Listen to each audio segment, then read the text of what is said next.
عليكم.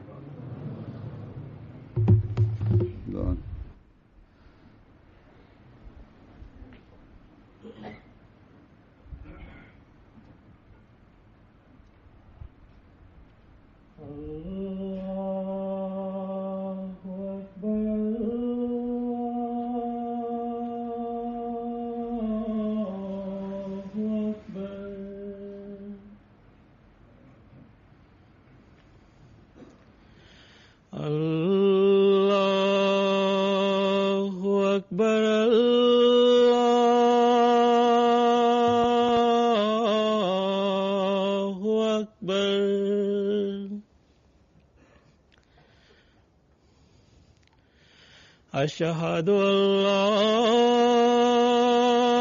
إله إلا الله.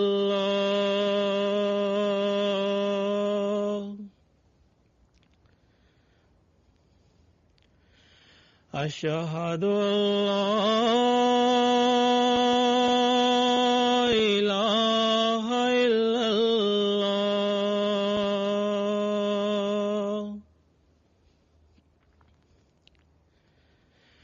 أشهد أن محمدًا رسول الله.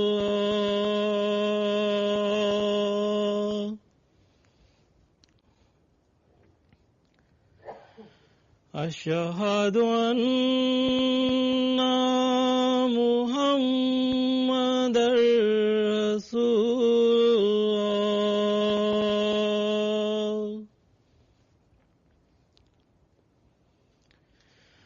حي على الصلاة.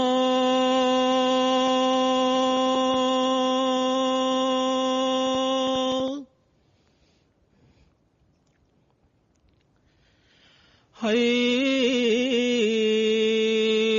على الصلاة.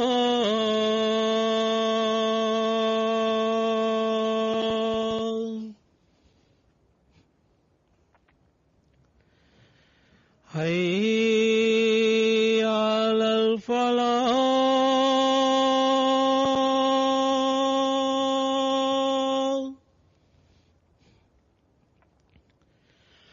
حي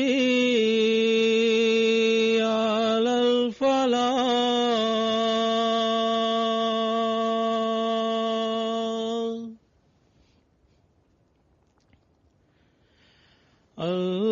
الله أكبر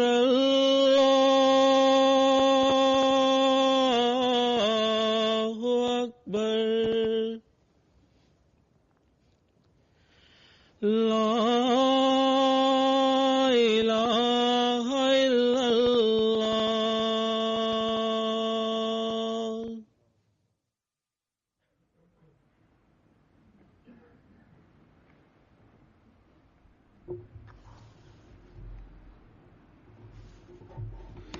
السلام عليكم ورحمة الله.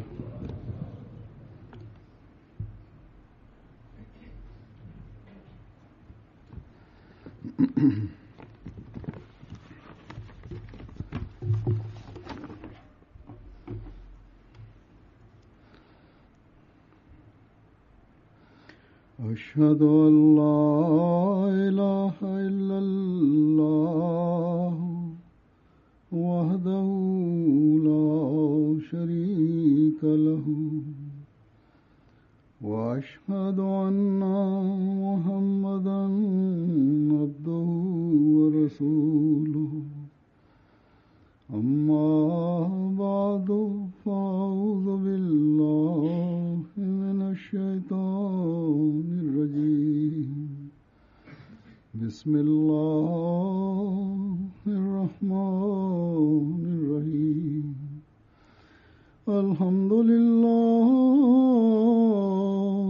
رب العالمين.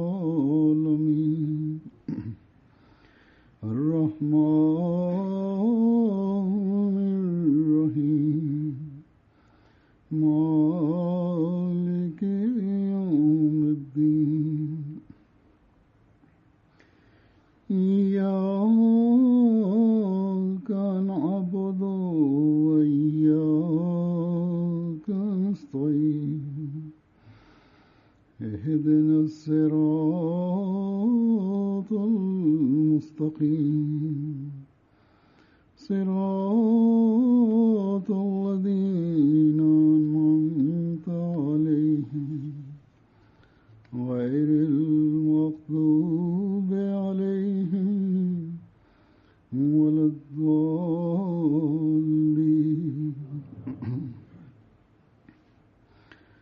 وقل لعبادي يقولوا التي هي أحسن إن الشيطان ينزغ بينهم إن الشيطان كان للإنسان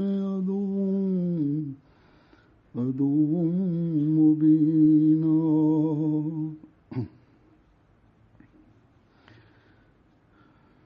इस आयत का तर्जुमा है कि और तू मेरे बंदों से कह दे कि ऐसी बात किया कर Përkthimi i këtij ajeti është: Dhe thuaju robërve të mi që të thonë vetëm atë fjalë që është më e mira. Me të vërtetë, shejtani përpiqet të fusë armiqësi midis jush. Padyshim, shejtani është armik i hapët i njeriut.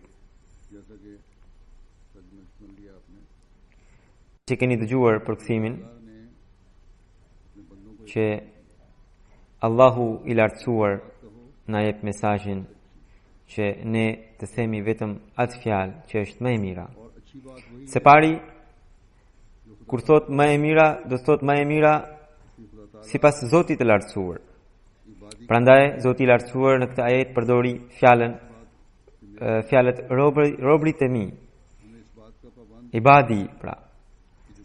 Dhe ne na obligoi që nëse jeni, duke thënë pra, nëse jeni robrit e mi, nëse përpiqeni të bëheni robrit e mi, atëherë tashmë nuk është vullneti juaj, dëshira juaj, por duhet të kërkoni vullnetin dhe dëshirën time. Ky është mesazhi i Zotit. Dhe Zoti na thotë që ne të kërkojmë ato vepra të mira që ju çojnë, pra që na çojnë drejt dëshirës së tij, drejt vullnetit të tij, duke sqaruar më shumë këtë pikë në një ajet tjetër. Allahu i lartësuar thotë: "Wa idha sa'alaka 'ibadi anni fa inni qarib ujibu da'wata ad-da'i idha da'an falyastajibu li wal yu'minu bi la'allahum yarshudun." Do të thënë, o i dërguar, kur robrit e mi të pyesin rreth meje, thuaju që unë jam shumë afër. Unë i përgjigjem lutësit të lutjebërësit. Unë i përgjigjem lutjes së lutjebërësit kur ai më lutet. Prandaj edhe ai të më pranojë, të më bindet, edhe në mënyrë që të udhëzohet. Mesihi premtues selam, duke sqaruar fjalët robrit e mi që janë përmendur në Kur'an, thotë që robrit e mi janë ata që besojnë në Allahun e lartësuar dhe në të dërguarin e Allahut sallallahu alaihi wasallam. Pra vetëm ata janë robrit e Zotit. Dhe vetëm ata mund të jenë në grupin e robërve të Zotit. Edhe vetëm ata mund të kenë afrimin me Zotin. Ata që nuk besojnë nuk mund të kenë afrimin me Zotin. Pra, robrit e vërtet mund të jenë vetëm ata që përpiqen të zbatojnë çdo porosi të Allahut, që forcojnë besimin e tyre. Kur do të ketë këtë gjendje tek ata, atëherë ata mund të marrin të gjitha mirësitë që vijnë prej Zotit. Atyre u pranohen lutjet.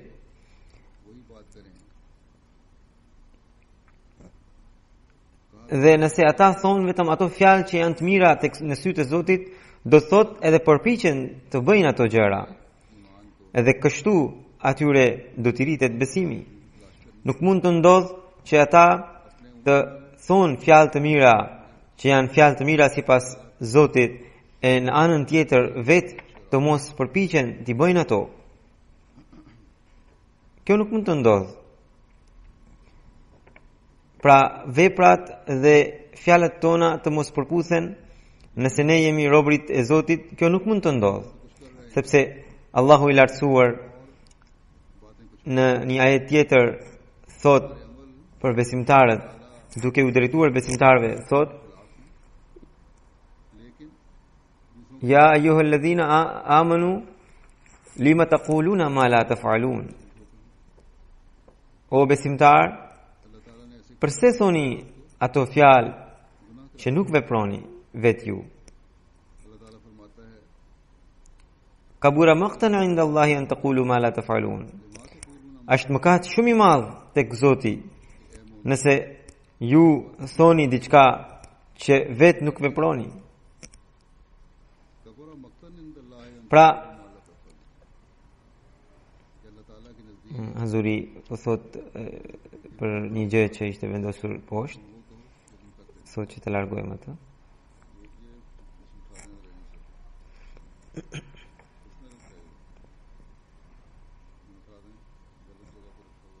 Pra kundërshtimi ose kontradikta midis fjalës dhe veprës tek Zoti i lartësuar është shumë e rryer. Është një gjë, diçka shumë e papëlqyeshme. Në njërin anë të kemi të bëjmë deklaratën e besimit, e në anën tjetër të kemi dy fytyrësi. Këto dy gjëra nuk mund të bashkohen. Mesiu premtues Islam thot: "Më dëgjoni me vëmendje dhe mbajini mend këtë që po ju them. Nëse fjalët e njeriut nuk burojnë prej zemrës së tij, dhe nëse ato nuk kanë forcën e veprimit, ato nuk indikojnë të tjerët.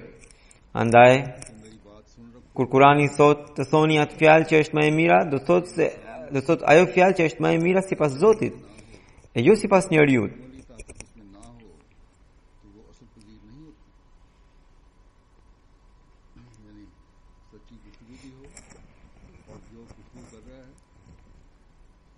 Çdo njeri tenton të lëvdojë veten dhe thot ato gjëra që bën, pra e lëvdon ato veprat që bën vet. Kjo nuk do të thotë që ai është i drejtë, po ashtu një pianec që pi pra alkool haptas, edhe ai lëvdon alkoolin. Kjo pra nuk do të thotë që ai bën një vepër të mirë. Në këtë shoqëri ku në emër të lirisë përhapen lloj-lloj paturpsish, qoftë në televizor, qoftë në internet, qoftë në për gazeta, reklamohet paturpsia pafundësisht në emër të fashion shows dhe koncerteve tjera për modën, nxjerrin njerëzit lakuriq, edhe ata njerëz edhe i lëvdojnë këto punë. Pra, padyshim që veprat dhe fjalët e tyre përputhen, por kjo nuk do të thotë që ata janë të drejtë, janë të qiltër, sepse veprat e tyre nuk pëlqehen tek Zoti. Madje tek Zoti ato janë mëkate të mëdha. Disa të rinj, sidomos, ndikohen duke parë këtë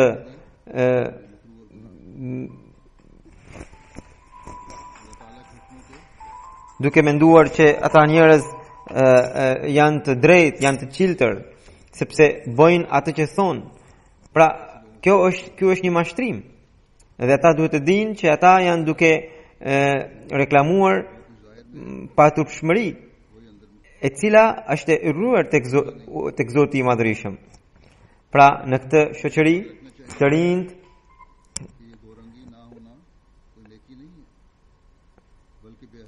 burrat, gratë duhet të përpiqen bashkërisht që të jenë në rrugën e drejtë, dhe që duke bërë lutjen ihdina siratal mustaqim, që të jenë në rrugën e drejtë të qëndrueshëm, duhet të largohen nga shejtani. Duhet të bëjnë lutje që Zoti ta mbrojë ata nga shejtani. Pritshmëritë që ka Allahu i lartësuar prej një besimtari, besimtari ato duhet i kërkojë. Besimtari duhet të kërkojë ato gjëra të mira, edhe të përpiqet për ato gjëra të mira, duke bërë të cilat Allahu i lartësuar e mëshiron, i tregon shenjat e afrimit të tij, i tregon mënyrat për të fituar pëlqimin e tij. dhe duke parë njëshmërinë në veprën dhe në fjalën dhe në veprën e robit, Zoti pastaj e shpërblen. Këto gjëra besimtari duhet t'i kërkojë. Pra të kërkojë porositë e Allahut të lartësuar, edhe të kërkojë dallimin midis së mirës dhe së keqes, siç thot Allahu i lartësuar në këtë ajet, që besimtari thot atë fjalë që është më e mira, pra të bëj dallimin se cila është e mira dhe cila jo. Kur do të jetë në këtë kërkim, atëherë ai do të jetë në grupin e atë grup për të cilin Zoti thot që janë robrit e mi. Atëherë atyre do të plotësohen lutjet. Ne Ahmadianët kemi përgjegjësi të madhe në këtë kohë, sepse ne jemi ata që deklarojmë që kemi pranuar imamin e kohës. Premtimi ynë, betimi ynë është që ne do të mbajmë njëshmërinë në fjalën dhe në veprën tonë. Ne do të bëjmë të gjitha përpjekjet për të realizuar këtë betim dhe për të arritur të mirën që ka përcaktuar Zoti i lartësuar në këtë ajet.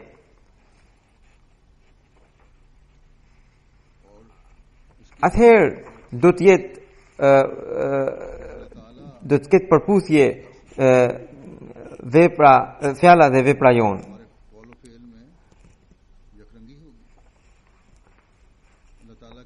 Ne vazhdimisht duhet të kthehemi tek Zoti për të parë ose për të shikuar më saktë se cila është e mira dhe cila jo. Dhe për të kërkuar veprat e Zotit, ne duhet të lexojmë Kuranin famlar, ku ai ka lënë qindra porosi, të cilat qartësisht dallojnë të mirën dhe të keqen. Ai thotë që nëse do të kërkoni, atëherë do të arrini, do të gjeni afrimin me Zotin. Përndryshe do të fitoni mospëlqimin e tij. Do t'ju tregoj disa gjëra në lidhje me këtë. Për shembull, Allahu i lartësuar duke u treguar besimtarëve, duke u drejtuar besimtarëve thotë: "Kuntum khayra ummatin ukhrijat lin-nas, ta'muruna bil ma'ruf wa tanhauna 'anil munkar wa tu'minuna billah." Domethënë, o besimtar, ju jeni populli më i mirë që është nxjerr për dobi e njerëzimit. Ju jeni ata që urdhroni për të mirat edhe ndaloni nga të këqijat, edhe besoni në Allahun. Allahu i lartësuar duke treguar vetit e robërve të gjithë mëshirshmit, tregon që ju jeni ai popull i cili është më i mirë, sepse ju keni këto veti. Ju jeni populli më i mirë sepse ju jo vetëm që ftoni njerëzit drejt të mirave, por edhe vetë bëni ato. Ju jeni ata që në vend ju jeni ata që nuk ndiqni dëshirat tuaja siç ndjekin të tjerët, por i ftoni njerëzit drejt dëshirave të Zotit.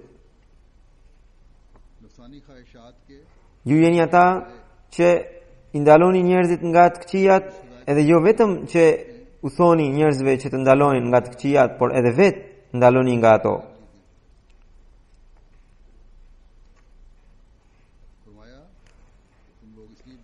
Ju jeni populli më i mirë sepse besimi juaj në Zot është i qëndrueshëm. Ju jeni të qëndrueshëm në besimin se Zoti shikon fjalën dhe veprën tuaj. Ju jeni të qëndrueshëm në besimin se zotat e kësaj bote nuk janë të vërteta, nuk janë të vërtetë dhe ata nuk plotësojnë kërkesat tuaja. Por Zoti i Madhërisëm, Zoti i të gjitha botëve, është ai që plotëson kërkesat tuaja, që dëgjon lutjet tuaja. Edhe pastaj ky besim është i tillë, aq i qëndrueshëm jeni në këtë besim, saqë këtë besim u tregoni edhe të tjerëve. U tregoni duke thënë që shpëtimi i tyre varet pikërisht në këtë besim. Duke thënë se shpëtimi i tyre nuk është në kënaqësitë e kësaj bote, në rehatitë e kësaj bote, por në kërkimin e vërtet të lartësuar, të Allahut të lartësuar. Pra, nëse do të keni këto veti, atëherë mund të quheni populli më i mirë, se këto janë pritshmëritë e Allahut për një popull të tillë. Pastaj në një ajet tjetër, duke treguar një tjetër veti dalluese të besimtarëve, Allahu thot: "Walladhina la yashhaduna zura wa idha marru bil lagwi marru kirama." Ata njerëz që nuk japin dëshmi të reme dhe kur shikojnë gjëra të kota, llomotitje, ata kalojnë me dignitet pa u përzier me to. Pra, dy gjëra Zoti ka përmendur në këtë ajet. Se pari, ata heqin dorë nga gënjeshtrat dhe nga dëshmia e rreme, dhe së dyti nga gjërat e kota. Pra, ata kriteri i vërtetësisë së tyre është aq i lartë, pra i besimtarëve, që saqë ata nëse duhet mund të japin dëshminë edhe kundër vetes, edhe kundër prindërve, edhe kundër të afërmve apo shokëve të tyre, por nuk shkelin vërtetësinë. Ky është kriteri i vërtetësisë. Nëse do të kemi këtë kriter, atëherë ne do të kemi atë të mirë që thot Allahu lartësuar, që është e mirë sipas tij. Atëherë ne do të kërkojmë afrimin me Allahun. Një tjetër porosi që thot Allahu lartësuar është: "Ya ayyuhalladhina amanu taqullaha wa qulu qawlan sadida." Do të thënë, o besimtar, keni takuan e Allahut, droj ndaj Allahut, dhe thoni atë fjalë që është pa dredhi, që është e drejtë, e saktë. Ky është ai kriteri i vërtetësisë që duhet mbajtur parasysh, që është fjalë e mirë, edhe të cilën Allahu na porosit që ta përvetësojmë e ta përhapim. Por nëse ne analizojmë veten tonë, ne nuk shohim dot këto kritere. Në çdo hap ne përballemi me dëshirat vetjake. Sa janë nga ne ndër ne të cilët janë të gatshëm kur vjen koha për të dëshmuar kundër vetes, për të dëshmuar kundër prindërve apo kundër të afërmëve,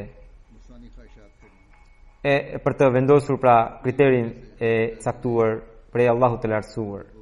Dhe kjo sprov na vjen gati për ditë në jetën tonë të përditshme, në jetën në punët tona, në tregtinë tonë, ku shpesh përballemi për të thënë fjalët me dredhi. Dhe na pengojnë, sepse na pengojnë dëshirat tona, na pengojnë egot tanë,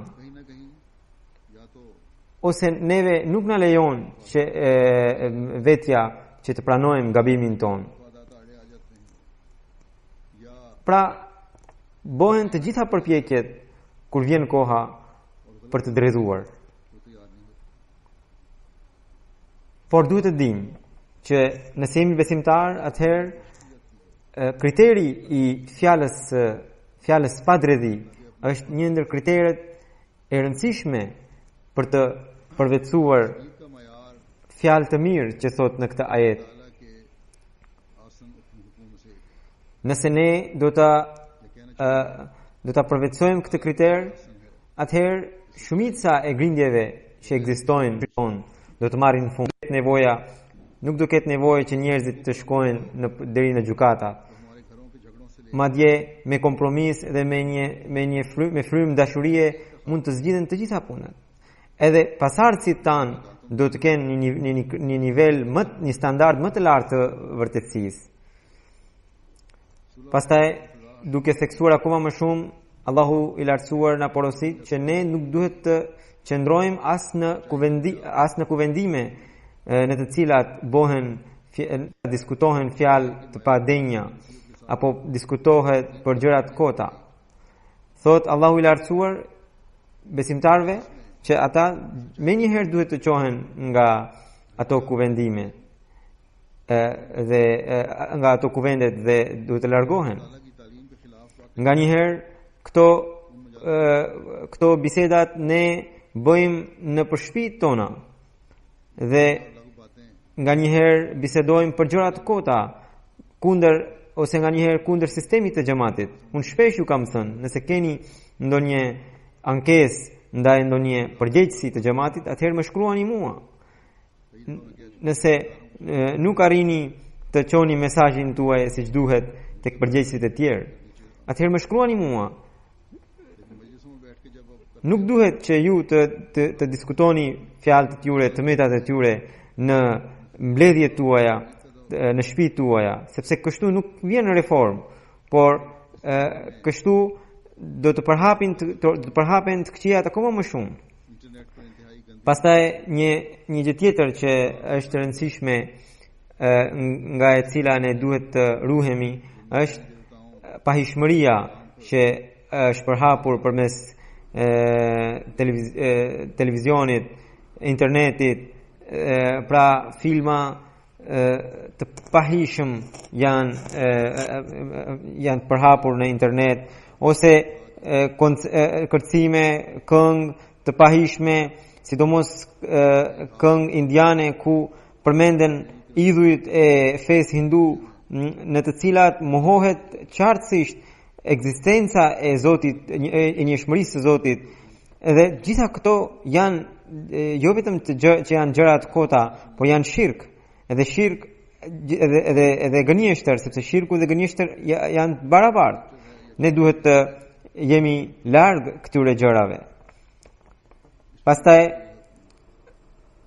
është Facebooku, Twitter dhe chatting në kompjuter, pra në programe të ndryshme. Në këto platforma bëhen diskutime jashtëzakonisht, bëhen diskutime krejtësisht të kota, dhe nganjëherë kur luftojnë dy palë, drejtohen njëri tjetrit me fjalë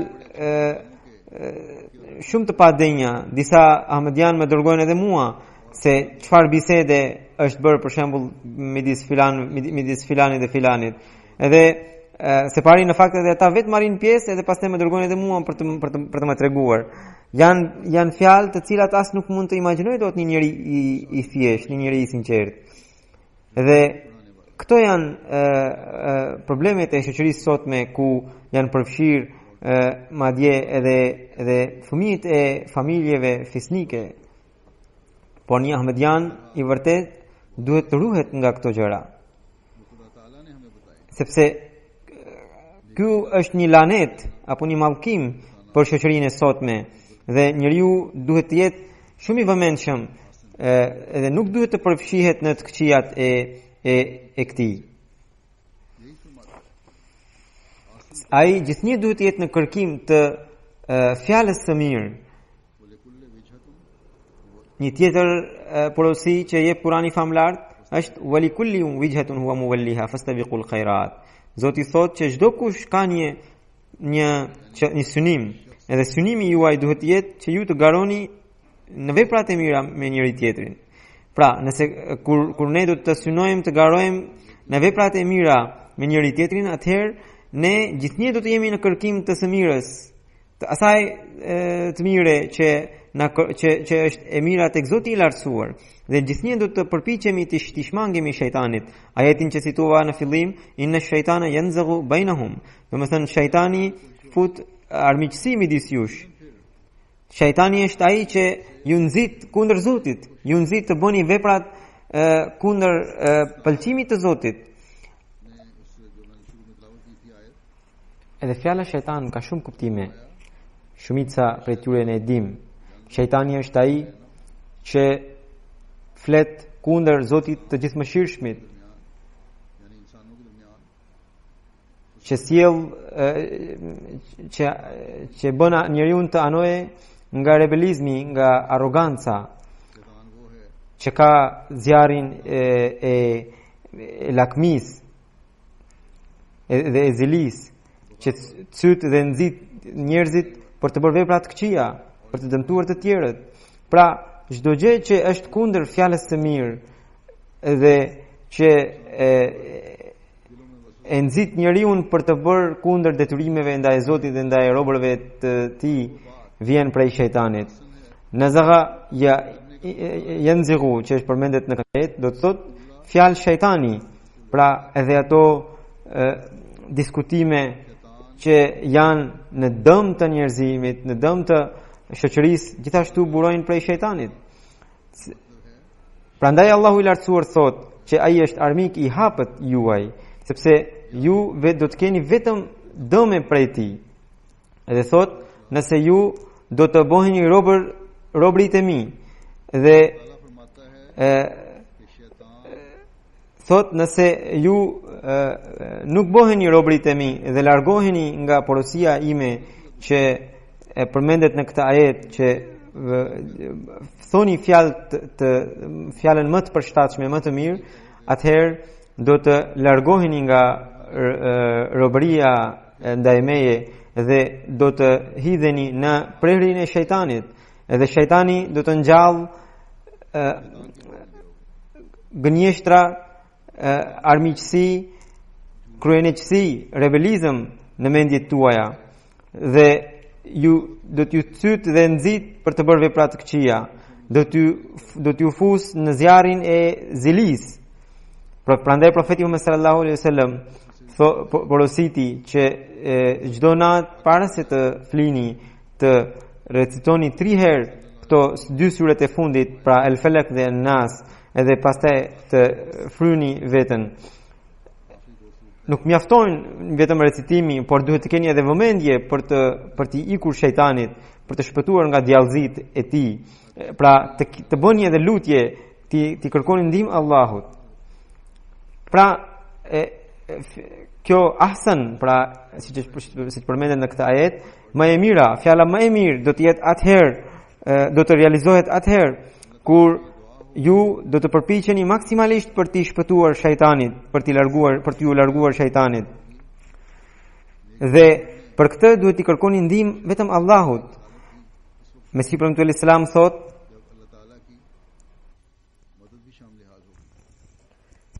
shejtani gjithnjë qëndron vigjilent për të devijuar njeriu dhe për të korruptuar veprat e tij. Madje ai e devijon edhe nëpërmjet veprave të mira. Pra ai përpiqet që me çdo kusht të bëhet në një trazim. Madje edhe gjatë namazit ai përpiqet të fusë ndjenjen e dukjes në zemrën e namaz falsit. Tenton të vërë në grackën e tij edhe imamin që udhëheq namazin. Andaj asnjëherë nuk duhet të jeni të qetë nga sulmet e tij, sepse ato sulme u bëhen të hapta të ligjve dhe të pamoralshmëve, pasi të tillët janë gjahu i tyre. Por ai nuk lëshon as të dëlirët dhe disi arrin t'i sulmojë edhe ata. Ata që qëndrojnë në bekimin e Allahut dhe që janë në dieni edhe për dredhit më të imta të shejtanit, vazhdimisht i luten Zotit të lartësuar për shpëtimin. Por ata që ende janë të brisht e të dobët, nga njëherë bëhen prej e tij. Është një sekt që quhet sekti Melamati, i cili për të qëndruar larg nga dukja, pra njerëzit që besojnë në këtë sekt, për të qëndruar larg nga dukja, fshehin të mirat dhe shfaqin të këqijat e veta. Duke vepruar në këtë mënyrë, ndjekësit e këtij sekti kujtojnë se do të shpëtojnë nga sulmet e shejtanit, por sipas meje, edhe ata nuk janë të përsosur. Edhe në zemrat e tyre qëndron dikush përveç Zotit. Përndryshe ata kursesi nuk do të bënin një gjë të tillë. Rrugëtimi drejt njohjes ndaj Zotit përsoset atëherë kur nuk mbetet askush e asgjë tjetër përveç Zotit në zemrën e njeriu. Edhe ky është një grup i cili është grupi i profetëve. Njerëzit e këtij grupi janë aq të përsosur saqë zemrat e tyre asgjë nuk mbajnë përveç Zotit. Por nuk duhet menduar që kjo pozitë u jepet vetëm profetëve dhe prandaj nuk kemi nevojë të bëjmë përpjekje kot. Në shumë raste Mesihi premtuar Islam ka shpjeguar që ne vazhdimisht duhet ta ngrejmë standardin ton, nivelin ton. Madje thot sot pir bano, por pir përst na bano. Domethënë, bëhuni të shenjtë e jo adhurues të shenjtëve. Përveç kësaj, vetë Zoti i lartësuar na ka dërguar modelin e profetit Muhammed sallallahu alaihi wasallam dhe na ka porositur që këtë model duhet ta ndjekim.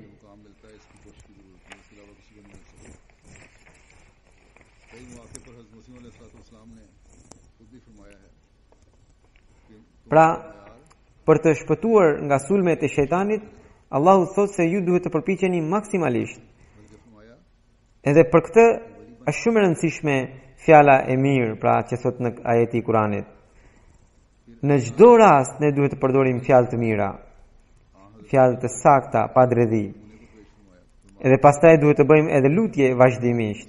Ato lutje, pra dy syret e fundit, të cilat mbajnë mësimin për të qëndruar larg nga të gjitha sulmet e shejtanit. Edhe pastaj kemi edhe lutje të tjera në Kur'an. Në një ajet thot wa imma yanzaghannaka minash shaitani nazghun fasta'idh billah innahu huwas samiul alim.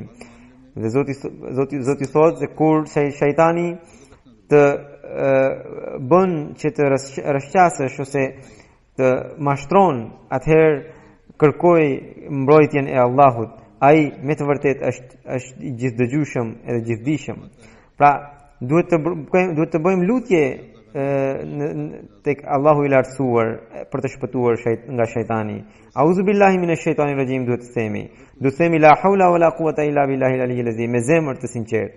Pra, Allahu i lartësuar vetë na jep shpresa që ai është i gatshëm që të na shpëtojë nga shejtani. Tani është puna jonë që ne të bëjmë lutjet në atë mënyrë. Këtu dua të them edhe një gjë tjetër, që shejtani ka zjarrin e zilis në veten e tij. Ai është djegur në këtë zjarr që kur ishte krijuar Ademi, edhe që kur Zoti i Madhrishëm kishte dhënë Ademit e përsi mbi të. Dhe jo vetëm që ishte djegur, pastaj kishte marrë edhe lëshimin prej Zotit që do t'i digjte, do t'i bënte njerëzit e tjerë që të digjeshin në këtë zjarr. Ky zjarr është tmerrsisht i rrezikshëm. Edhe pikërisht ky zjarr ka shkaktuar shqetësim të madh në zemrat e njerëzve. Prandaj çdo ahmedian duhet të ruhet nga ky zjarr. Dhe për të shpëtuar nga ky zjarr, sidomos duhet të lutemi, duhet të përgjërohemi duke qarë para Zotit. Shejtani bën dy lloj sulmesh. Një sulm që bën ai bën që në mënyrë që njeriu të largohet nga Zoti. Edhe një tjetër sulm ai bën për të futur ndasi midis njerëzve. Ndërsa fjala e mirë që porosit Allahu i lartësuar në Kur'anin famlar është ajo që mundson të dyja lidhjet. Pra mundson edhe lidhjen me Zotin, edhe lidhjen me njeriu. Pra kjo është porosia për ne. Ne motoja e këtij xhamati është dashuri për të gjithë urrejtë për askënd. Ne me të madhe, me plot gojë e përhapim këtë moto. Në çdo mbledhje ne e tregojmë këtë moto. Dhe duhet të shikojmë se ne vetë sa deri ku e praktikojmë këtë moto. Unë vazhdimisht të xhamatit që ne fjalëve të Kuranit ruhani mëshirë për njëri tjetrin. Pra, nëse ne do të kemi moton dashuri për askënd, edhe vetë nëse do të praktikojmë këtë, atëherë do të jemi besimtar të vërtet. Ne përveç motos tregojmë edhe njëshmërinë tonë, njëshmërinë e xhamatit. Përdorim fjalë në fjalimet tona në mënyrë bindse tregojmë që sa i njëshëm është ky xhamat, por këto argumente vlejnë atëherë kur ne vetë jemi të tillë brenda xhamatit, si antar, pra ndërmjet ndaj njëri tjetrit. Një tjetër gjë që dua të them, e cila gjithashtu është mbështetëse për t'i aplikuar gjitha këto porosi, është që ne të kultivojmë shprehinë e faljes, pra që të falim mëkatet e të tjerëve, gabimet e të tjerëve. Edhe kjo është shumë e rëndësishme. ये भी हम पेश करें कि Pra इकाई की ne të jemi një edhe në fjalët tona edhe në veprat tona. Nuk duhet të jemi ndryshe. Për ndryshe shejtani do të na sulmojë edhe ne nuk do të jemi në grupin e robërve të gjithëmëshirshmit. खुदा पैदा करें एक दूसरे से रहम का सलूक करना, एक दूसरे से दरगुजर का सलूक करना, ये भी एक ऐसी नेकी है इसके बारे में अल्लाह ताला ने खास तौर पर Prandaj ne duhet të kemi parasysh që shejtani do të vazhdojë të bëjë punët e tij. Ai që nga krijimi i Ademit kishte marrë lëshimin prej Zotit që बेइंतहा हुक्म है që do të përpiqe të devijonte çdo njeri nga ajo kohë e në të ardhmen. Dhe kishte thënë Zotit që robrit e Zotit do të jenë më pak edhe robrit e mi do të jenë më shumë. Dhe Allahu i lartësuar i ishte përgjigjur që çdo kush që do të ndjek ty, unë do ta fus në zjarrin e xhehenemit. बस हमें याद रखना चाहिए कि शैतान तो अपना काम करता रहेगा. Në këtë kohë, siç u tregova disa shembuj, आदम की पैदाइश से ही ka shumë gjëra në këtë kohë që na çojnë drejt zemërimit, drejt mospëlqimit të Zotit. Por përdorimi i tyre i sakt mund të na çojë edhe drejt pëlqimit të tij. Mund të na largojë nga mëkatet që burojnë prej tyre. तो मैं ऐसे अंदाज से Një prej tyre është televizori. अब्दे रहमान कम होंगे Ajo televizori është një mjet që sjell informacione të shumta, por në këtë kohë pikërisht ky mjet është bërë shkak i shfaqjes së shumë gjërave të pahishme. Xhamati Ahmedia është ai xhamat i cili përdor në mënyrë të duhur këtë mjet përmes MTAs. Unë vazhdimisht u them antarëve të xhamatit që të përfitojnë nga ky mjet. Edhe në xhelsa u kam thënë disa antarëve të cilët nuk përfitonin ashtu siç duhet nga ky mjet. Edhe më pas 2 javësh kur më takuan sërish, më thanë se sa shumë ata kanë përfituar vetëm brenda 1 jave apo brenda 10 ditësh nga kjo sofër shpirtërore që ekziston në xhamat. Sepse përmes MTAs juve do të keni një rritje të jashtëzakonshme edhe në dije edhe në spiritualitet. तो हम अहमदी कर रहे हैं, ये जमात अहमदी कर रही Përmes MTAs ju do të kuptoni edhe argumentet e xhamatit. है लाई थी और उसका बाद लोगों पे असर भी हुआ और उन्होंने मुझे कहा Pra, पहले हम unë edhe një herë dua t'ju tërheq vëmendjen që कहने पर तवज्जो दिलाने पर हमने एमटी देखना शुरू përqendrohuni shumë तो अफसोस करते हैं tek MTA.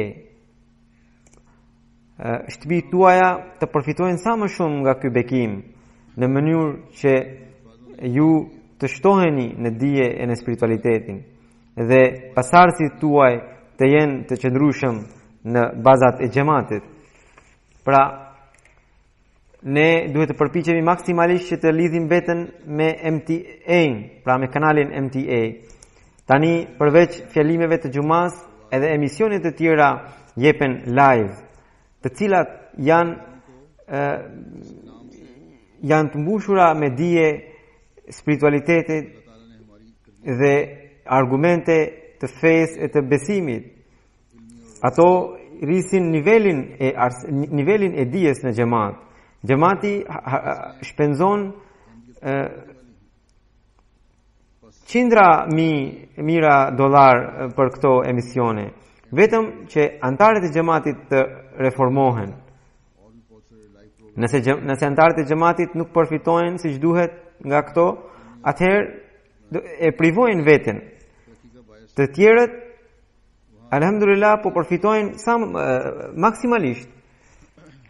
Ata janë përmes MTAs janë duke parë vërtetësinë e xhamatit, janë duke kuptuar realitetin e njëshmërisë së Zotit të lartësuar, janë duke kuptuar bukurinë e Islamit të vërtet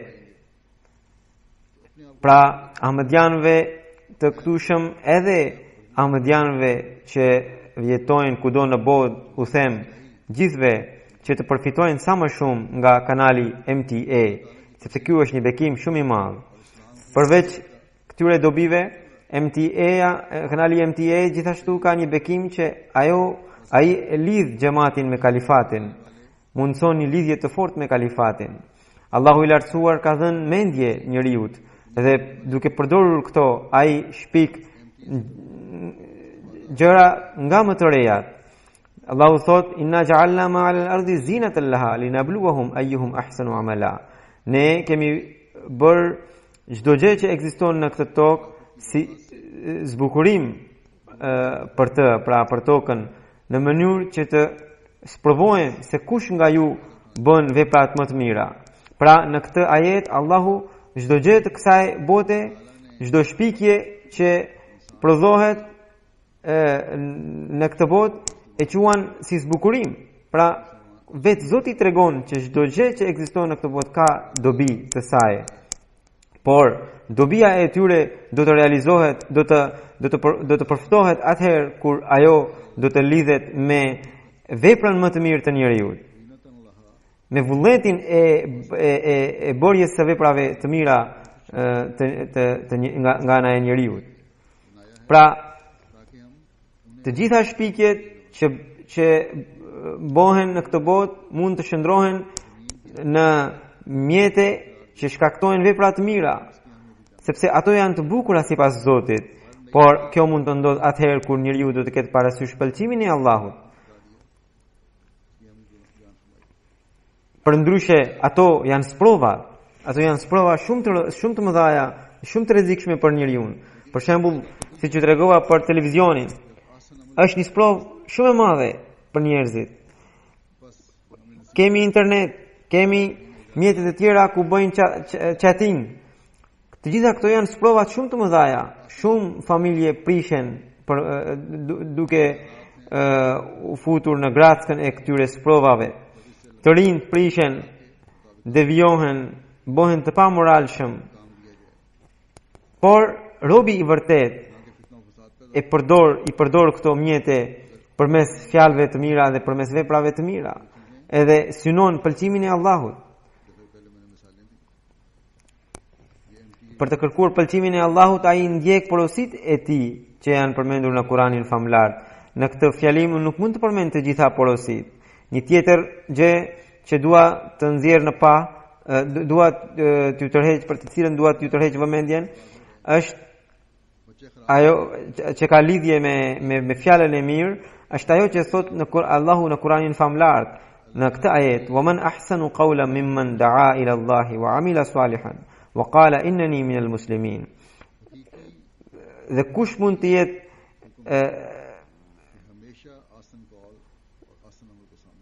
edhe kush mund të jetë më mirë se ai i cili i cili me fjalën e tij thret të tjerët drejt Allahut dhe vetë bën vepra të mira dhe thot se un jam ndër të bindurit. Ajetin që recitova në fillim tregonte që besimtarët e vërtet janë ata që thonë fjalët më të mira. Dhe ky ajet që sapo e lexova para jush tregon që të gjitha fjalët e mira përmblidhen në këtë porosi që robi i Zotit të ftoj të tjerët drejt Allahut me fjalën e mirë. Pra tani ata ahmedian që janë të angazhuar për të thirrur të tjerët drejt Allahut duhet të analizojnë veten se deri ku ata janë duke thënë fjalë të mira edhe janë duke vepruar në bazë të tyre. Unë që në fillim ju kam thënë edhe ajetin tjetër që mos përputhja midis fjalës dhe veprës është një mëkat shumë i madh në sy të Zotit. Pra, siç ju kam treguar hollësisht, që nëse doni të ftoni të tjerët drejt Allahut, atëherë duhet të keni përputhshmëri midis fjalës dhe veprës tuaja. Dhe ju të jeni plotësisht në përputhje me pëlqimin e Allahut, sepse ftesa drejt Allahut është vepra më e mirë në sytë e Allahut. Allahu thot se fjala më e mirë është që të thrasësh dikë drejt tij. Por thot që bashkë me këtë duhet të bësh edhe vepra të mira. Amal saleh, siç thot në arabisht. Çfarë do thot amal saleh? Do thot ajo vepër që është në përputhje me udhëzimin e Allahut, që përhap të mirat, që është sipas kohës, që sjell reformën. Unë dua t'ju jap një shembull të veprës së mirë këtu, një shembull i cili edhe pse nuk ka lidhje të drejtë për drejtë me temën, megjithatë ajo jep prapë një kuptim. Për shembull, Allahu i lartësuar vazhdimisht thotë se ne duhet të kemi shprehin për të falur të tjerët, pra gabimet të tjerëve. Por ne falim një vjedhës i cili e ka shprehi vjedhjen, ose ndonjë vrasës që është bërë vrasës domethënë i vazhdueshëm, atëherë kjo falje nuk është vepër e mirë, sepse nuk përpuset me urtësinë që na dha Zoti i Madhërisëm, sepse nga falja e tillë përhapet më shumë e keqja dhe shoqëria njerëzore shqetësohet akoma më shumë. Dënimi i një njeriu të tillë, i cili vjedh apo vret vazhdimisht, bëhet i domosdoshëm. Pra ka shumë shembuj që sqarojnë se çfarë do të thotë vepra e mirë. Sidoqoftë, ftesa drejt Allahut është ajo, sipas këtij ajeti, është vepra më e mirë tek Allahu. Pra është fjala më e pëlqyeshme tek Allahu. Por askush nga ju nuk duhet të kujtojë duke menduar që unë ftoj të tjerët drejt Allahut, unë bëj veprën më të mirë nëse ai në shtëpinë e tij nuk ka marrëdhënie të mira me familjen, pra me gruan dhe me fëmijët e tij, atëherë ai nuk përpuset me pëlqimin e Allahut. Po ashtu një grua e cila edhe pse është angazhuar në tabligh, pra në ftesën, në bërjen e ftesës drejt Allahut, nëse vetë nuk është e shembull për në veshjen e saj, pra që veshja e saj të ketë vetin e turpit, atëherë edhe ajo nuk përpuset me pëlqimin e Allahut. Një njeri që pranon fenë islame përmes një gruaje të tillë, ai kur do të lexojë Kur'anin do të zbulojë dyfytyrsinë e saj, që ajo e kishte ftuar drejt islamit, por kur ai person që pranoi islamin e lexon në Kur'an që turpi është vetia e pandashme e muslimanit, sidomos e muslimanes, atëherë ai person do të bie në dilemë midis islamit dhe midis sjelljes së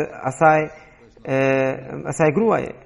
Pra në të njëjtën mënyrë ka edhe vese të tjera që duhet të heqim nëse duam të ftojmë të tjerët drejt Allahut, siç janë veset vesi i gënjeshtrës, përgojimi, gjitha këto duhet të heqim. Nuk mund të ndodhë që nuk mundet që ne vetëm duke mëtuar se ftojmë të tjerët drejt Allahut të pohojmë që Zoti do të na fal gabimet e tjera. Kjo nuk mund të ndodhë, sepse sipas këtij ajeti Allahu thotë që ata që ftojnë drejt Allahut, së pari bëjnë veprat e mira. Pastaj i binden tërësisht Allahut, por në të gjitha porositë e tij. Ai është muslimani i vërtet. Kjo është shenja e një muslimani të vërtet. Unë në kuadër të kësaj u them antarëve të Australisë që ata duhet të kenë parasysh pra këtë porosi, edhe për të ftuar të tjerët drejt Allahut, ata në rast të parë duhet të reformojnë veten e tyre. Pra të jenë dhe pastaj të jenë të bindur në të gjitha porositë e Allahut. Ka nevojë që të jepni shembull në këtë drejtim. Popullsia e këtij shteti është 23 milion. edhe pse nga sipërfaqja është i madh, madje është një kontinent. Megjithatë, popullsia nuk është e madhe. Gjithë popullsia është e kufizuar vetëm në disa qytete. Është e vërtetë që disa qytete janë shumë larg nga njëra tjetra në distancë, por siç ju kam thënë edhe gjatë xhalses, që të rinj, pra xudam, lajna, domethënë gratë e të moshuarit, domethënë ansar, duhet të angazhohen në punët e tabligut, pra në përhapjes e mesazhit. Detyra jonë është që të përcjellim mesazhin. Rezultati është në dorën e Zotit.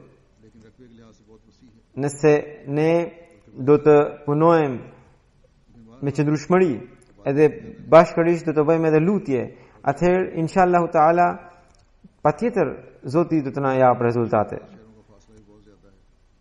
Të mos thot në njëri më vonë që unë nuk njoh Xhamatin Ahmedia. Rastisht ditën e Bajramit edhe unë po ndiqja programet e kanalit MTA dhe programin që jepe live nga studio e Xhamatit Australia, në të cilin Zëvendës Amir Sahibi, Khalid Saifullah Sahibi tregonte që kalifi i katërt i Mesihut Premtuar Selam kishte ardhur këtu në vitin 1989 dhe atëherë kjo xhami duke shumë e madhe sepse ishin vetëm 250 veta që falnin namaz. Dhe sot pikërisht në këtë xhami ishin 2500 veta. Edhe thoshte se kjo është një rritje e jashtëzakonshme. Edhe unë në mënyrë të vetëvitishme thash alhamdulillah. Edhe thash se vërtet duhet të falenderojmë Allahun. Por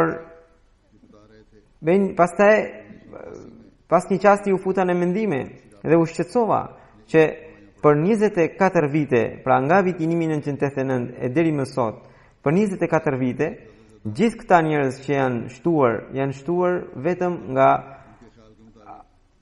emigrantët që kanë ardhur nga Pakistani dhe nga ishujt Fiji.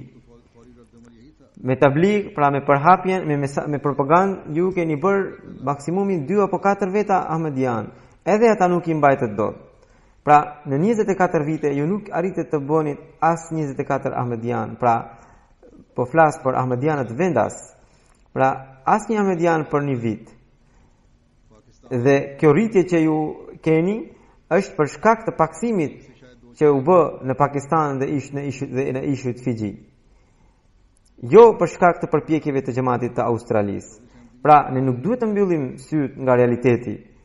Madje gjithmonë duhet ta kemi parasysh. Kjo është diçka shumë shqetësuese, të paktën për mua jashtëzakonisht shqetësuese. Pra, unë mendoj që ju duhet të bëni një plan edhe duhet të arrini tek njerëzit vendas. Edhe të bëni tabligh. Pra, të bëni dava tek ata. Jo vetëm tek ata, por këtu ka edhe grupe të tjera etnike siç janë arab edhe të tjerët, duhet të shkoni edhe tek ata për të përcjellë mesazhin e xhamatit, por me një program të caktuar, me një angazhim të plot. Kam vënë re që vendasit, pra nga të Australisë, kanë vullnet për të dëgjuar, pra dëgjojnë shumë kur thua në një gjë, të dëgjojnë me vëmendje. Edhe për këtë arsye, ju duhet të zgjeroni kontakte dhe duhet të arrini tek ata njerëz, edhe jam i bindur që njerëz të dëlirë, të sinqert patjetër do të vinë edhe do ta pranojnë Islamin e vërtet përmes jush. Në çdo shtresë duhet të dërgoni mesazhin e Islamit, mesazhin e paqes të Islamit dhe të vëllazërisë së tij. Në Melbourne, ata njerëz që kam takuar, jo Ahmedian, jo musliman, ata njihnin Ahmedianët, por nuk e njihnin Islamin e vërtet. Pra ata njihnin xhamatin si një shoqëri ku ka njerëz të mirë, por nuk njihnin Islamin. Pra ju nuk i keni treguar akoma bukurinë e Islamit atyre njerëzve. Pra ka shumë nevojë që të punoni në këtë drejtim. Një Ahmedian i të devotshëm i është dhënë çmim gjatë xhalses për përpjekjet e tij. Ai edhe pse është i dobët nga ana shëndetësore, por ka shpërndar 20.000 kopje të fletushkës së xhamatit që mban mesazhin e paqes të Islamit. Ju thoni se në gjithë vendin jeni 4.000 antar.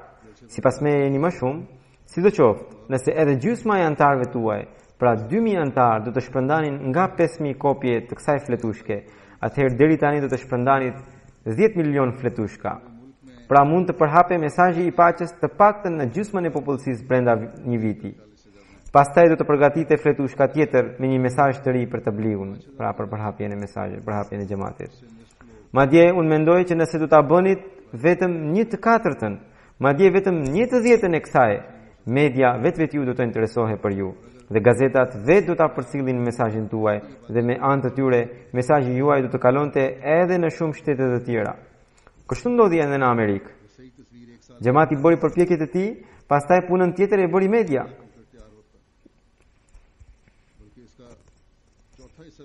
Keni kontakte të forta me median, kam parë që keni përparuar në këtë drejtim, por këto kontakte duhet të përdoreshin për të përhapur islamin e vërtet. Këtu kanë ardhur shumë njerëz të moshuar që janë nga vende të ndryshme. Edhe atyre dua t'u them se derisa nuk keni ndonjë punë dhe jeni të lirë, atëherë dedikoni kohën tuaj dhe shpërndani fletushkat. Merrni literaturën e xhamatit dhe bëni tabligh duke e shpërndar atë. Këto shifra që ju kam treguar janë thjesht për t'ju ndërgjegjësuar. E di që shpenzimet e premtimit në Australi janë të larta dhe mbase xhamati vendas nuk i përballon dot ato. Një fletush kur botohet në miliona kushton 5 apo 10 cent. Prap kostoja totale, për shembull për 10 milion tirazh, shkon deri në $500.000. Mendoj se mund të printoni të paktën në disa qindra mijë, nëse jo në miliona. Dhe kjo mund të realizohet. Pra, mund të bëhet shumë punë në këtë mënyrë. Pastaj, siç ju thash, nëse keni kontakte me median, pjesën tjetër të punës suaj e bën ajo. Kam dëgjuar që ju edhe dhuroni gjak her pas here, shumë mirë. Por edhe këtë program duhet ta lidhni me islamin, në mënyrë që mësimi i islamit për paqe të dalë në pah për njerëzit. Atëherë njerëzit do t'i kushtojnë rëndësi mesazhit ton, inshallah. Dhe atëherë do të hapen rrugë të reja. Dhe siç ju thash, gjëja më e rëndësishme për këtë detyrë janë veprat tuaja të mira. Ju të përparoni në vepra të mira e të forconi në besimin ndaj Allahut. Të keni më shumë vëmendje te lutjet. Allahu i lartësuar na bëft të jemi në grupin e robërve të tij, të cilët bëjnë vepra të mira dhe përparojnë në bindje e në nështrim ndaj Allahut dhe që synojnë pëlqimin e tij. Zoti vetë na dhënë edhe rezultate në mënyrë që numri ynë në këtë vend të rritet edhe me njerëzit vendas. Amin.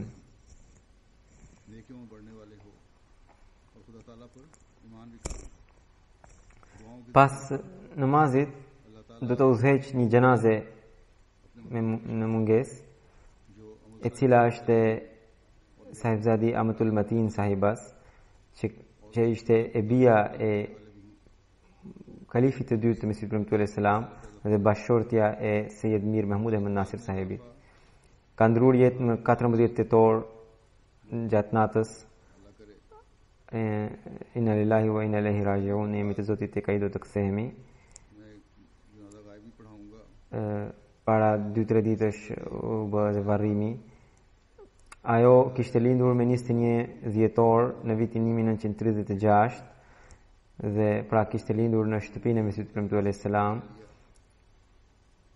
dhe nëna gjyshja, domethënë bashortja e Mesihut Premtuar selam kishte bërë shumë lutje për të dhe edhe vetë kalifi i dytë gjithashtu bëri shumë lutje për të. Ajo është e bia e kalifit të dytë dhe ishte e bia e kalifit të dytë dhe Hazret Sayyida Maryam Siddiqa Sahibas.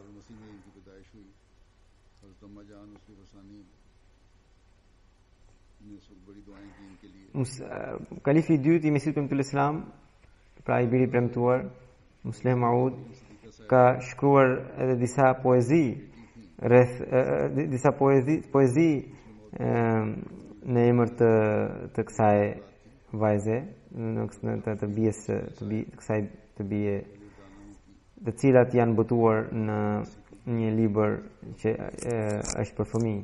Merirat din bas yehi ek sada hai कि इस आलम में कौन का एक खुदा है. Këto ishin dy vargje të para të njërës prej poezive. Kam parë që fëmijët e kalifit të dytë janë jashtëzakonisht të devotshëm, thellësisht të zhytur në dashurinë ndaj Allahut, edhe namazet i falin me një përkushtim dhe përgjërime të mëdha, edhe e ndjera ishte njëra prej tyre. Ajo ka qenë pra bashortja e një misionari i cili pra ky çift bashkërisht kishte shërbyer xhamatit në Spanjë për shumë vite, edhe në Amerikë. Atëherë ajo pra e ndjera ka përmbushur detyrën e bashortes së një misionari ashtu siç duhet, edhe në kohën kur ishte përuruar xhamia e xhamatit në Spanjë, ajo kishte shërbyer me vetmohim dhe përkushtim të madh. Pra atëherë kur kalifi i katërt kishte vizituar Spanjën dhe kur edhe deri në orën 3 të natës ajo qëndronte e zgjuar për të organizuar, për të rregulluar ushqimin dhe gjitha gjërat e mysafirëve, edhe gjitha gjërat i bonte në mbikëqyrjen e vet. Atëherë nuk kishte në një kuzhinë veçantë të xhamatit atje. Edhe në Amerikë kur ka qenë, xhamati nuk kishte mjete, edhe ajo nuk kishte lavatriçe ose mjete të tjera, edhe të tjerët kur i ofronin në një ndihmë, ajo refuzonte e thoshte se punët e shtëpisë unë i bëj vetë. Ajo shërbeu edhe në poste të ndryshme të lajnas, pra të grave të Ahmadianit të Pakistanit. Kishte dashuri të veçantë ndaj kalifatit. Me mua, pasi jam zgjedhur si kalif, kishte një respekt të thellë ndaj kalifatit, ndaj institucionit të kalifatit. Vetëm vitin e fundit kur ajo kishte ardhur këtu në Angli, i kishte thënë dikujt që nuk kam mundësi të flas më me kalifin për shkak të respektit që ai kishte ndaj meje. Ai la pas 4 djem një vajzë dhe bashortin. 2 prej djemve janë të dedikuar. Njëri ka mbaruar doktoratën në Amerikë, pastaj pra në Amerikë në computer science, në shkencat kompjuterike, i cili tashmë shërben në Pakistan në zyrat e xhamatit, edhe tjetri gjithashtu mbaroi studimet, madje ishte punësuar në Amerikë dhe kur e dedikoi veten, e la punën atje dhe erdhi tek unë dhe shërben me mua këtu në Angli. Vetëm para disa ditësh për shkak të shëndetit të nënës, ai është kthyer, ai ka shkuar në Pakistan. Zoti ja ngrit nivelet në xhenet së ndjerës. Vajza e saj është në Holland, dhe 2 djemë të tjerë, njëri prej tyre është në Dubai edhe një tjetër është në Amerikë, jeton në Amerikë, ai është mjek. Ndërsa bashorti po ndihet shumë i vetmuar, padyshim ka pasur një shoqëri të gjatë të një bashorte jashtëzakonisht të dashur, edhe lutemi që Zoti vetë me bekimin e tij i dhën qetësi mirë sahibit, edhe janë ngrit nivelet në xhenet së ndjerës. Amin.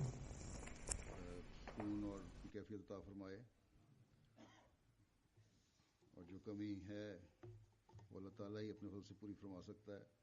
एक लंबा साथ हो दोबारा एहसास तो होता है। अल्लाह ताला मरहूमा के दर्जात बुलंद फरमाए। जैसा कि मैंने कहा नमाजों के बाद इनका गायब जनाजा अदा होगा।